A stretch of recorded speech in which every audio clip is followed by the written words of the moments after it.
Здравейте отново! Включваме се тук относно второто видео от хрониките на голямото събуждане, което започна юни месец 2013 година в България.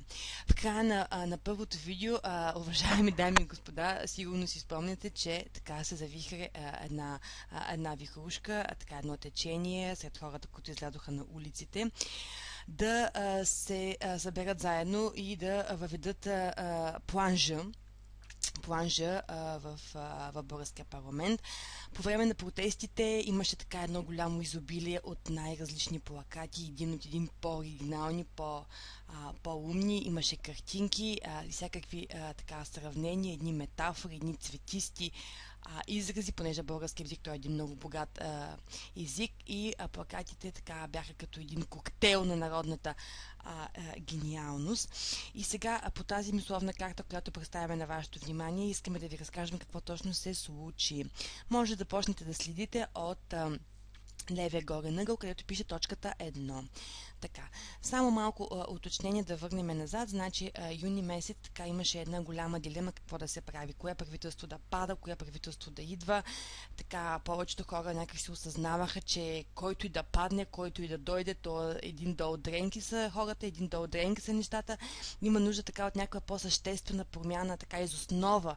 Същността някак се да се промени. Хората, които идват, те просто да бъдат нов тип хора. Така, имаше нужда от един нов тип, нов подход, нова чувствителност, нова душевност, така да дойде в този слой, нали, управляващи.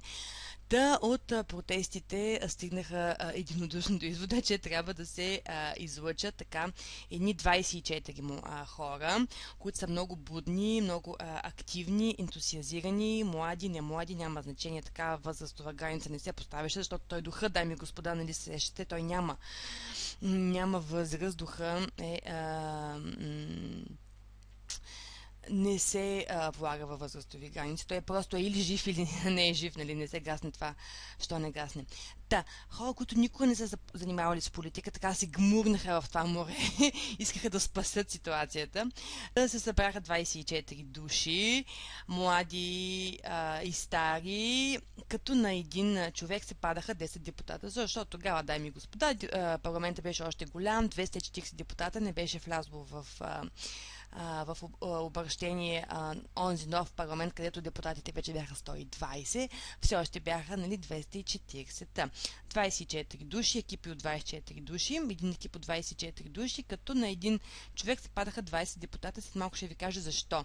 Какво правиш един човек с тези 10 депутата от парламента. Нали се сещате, 240 депутата, 24 от спасителния отряд, които да имплементират план Ж в българския парламент. И така на един човек всъщност се падаха 10 души. Нали? Така, 24, 240, идеално. Тези екипи всъщност от 24 души се разделиха на 4 в един екип 6 души. Така, вече преминаваме към втория клон на нашата мисловна карта, който е известен под номер 2. Може да следите хубаво на картинката. Значи новите избори просто не бяха разрешения, защото който и да дойде, ще да ги прави и същите маймунджелъци. Решиха хората, които излязоха на улиците, така да упражнят един контрол, един надзор в парламента. Те влязоха така мощно. В парламента тяхното влизане беше гласувано на първо четене задължително, защото беше сложен ултиматум. Или тези 24 души влизат в парламента, или всичките народни депутати се изриват, така яко на буклука се изриват и им се прави рециклиране по съвременните технологии. Така, те влязоха 24-те млади хората, нали, от спасителния отряд в парламента, като техният спасителен отряд се казваше жива риба и трябваше да въведе план Ж. Какво се състоеше точно план Ж? Така, вече можем лекичко да движиме надолу. Минахме през оранжевата точка 1, минахме през синята точка 2, синото клонче 2. Само да спомена, така да подчертая, да отсея, че спасителният план Ж щеше да се имплементира една година. За по-сигурно така хубаво да се сформират новите мисловни връзки в мозъка на тези човешки индивиди. Така, какъв точно беше планжа? Можем да следим вече надолу. Точка 3. Планжа целеше да върне живота така, нямаше никакво съмнение, че хората в парламента бяха тотално мъртви риби. Нали? Те бяха тотално от сърцето нагоре и надолу. Значи всичко беше мъртво. Там нямаше нищо живо, нямаше чувства, нямаше грижа, нямаше любов, нямаше светлината, трябваше да се върне живота по някакъв начин. И как, дами и господа, да се върне живота? Искам да ви разкажа за планжа, който наистина се оказа един гениален план, който се състоеше от 3 основни стъпки, които всички депутати, 240 парчета, всеки ден те правеха, защото това беше гласувано, това беше програмата, така им беше наложено отгоре, защото то просто нямаше друг вариант. Нали, представете си едно малко дете, което плаче, което е недоволно, трябва да му отклониш вниманието, да прави нещо различно, за да спре да плаче.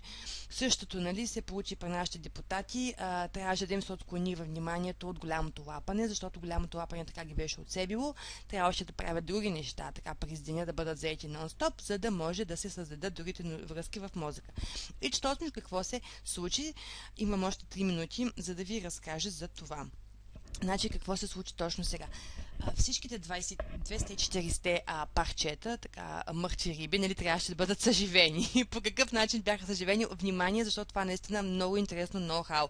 Сутрин те се събираха от 7 до 8 на жълтите павета и играеха народни танци, защото се беше оказало, че вследствие на тяхното годишно, нали, наред пребиваване в парламента, те доста бяха охранили и всичките бяха с наднормени килограми, така повечето, нали, да ни кажем всички.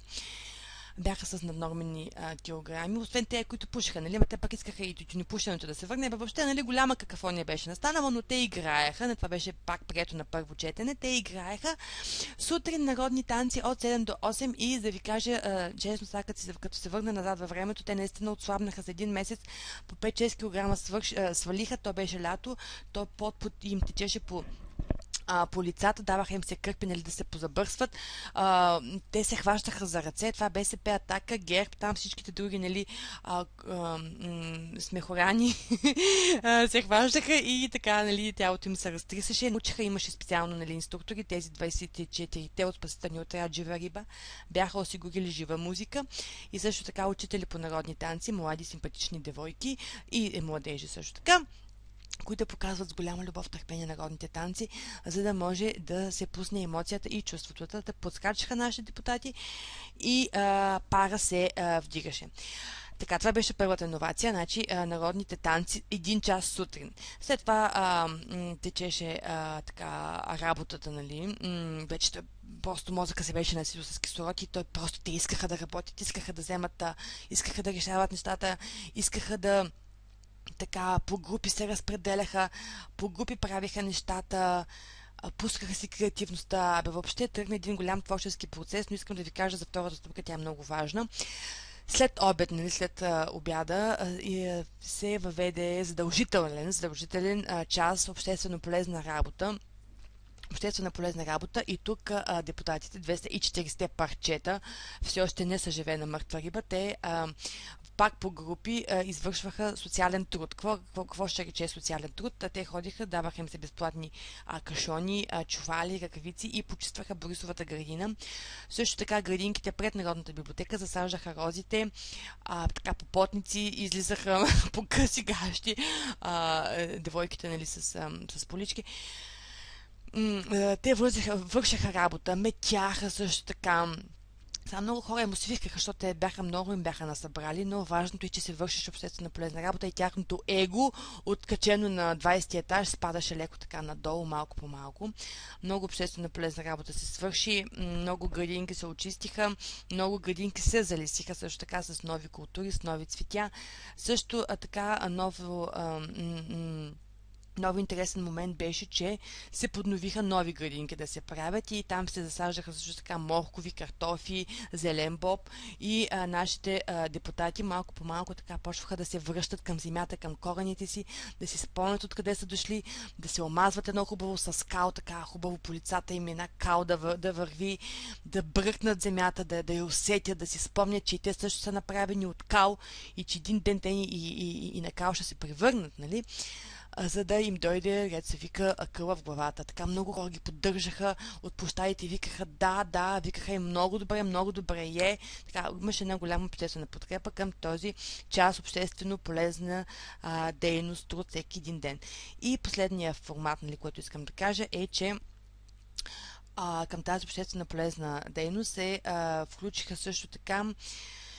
Аз много се вълнувам, защото това беше наистина едно велики времена за българската държава, велики времена, които историята ще помни. Вечер след приключване на работния ден, те се събираха пак в групи по 10 на човека и си четяха патриотични стихотворения, оди и къси разкази, така за да си възобновят чувството на любов към българската държава, да се почнат да се радват, че са българи и да почнат да вземат решения и да работят от гледната точка, че те са радват, че са щастливи, че се гордеят от това, че са българи и така дойде един голям български ренесанс, който после се прояви на много нива в държавата, в училища, в къщи, в семейството, в фирмите, в бизнеса, но за това ще ви разкажем и в нашите следващи видеа от голямото събуждане на българския народ.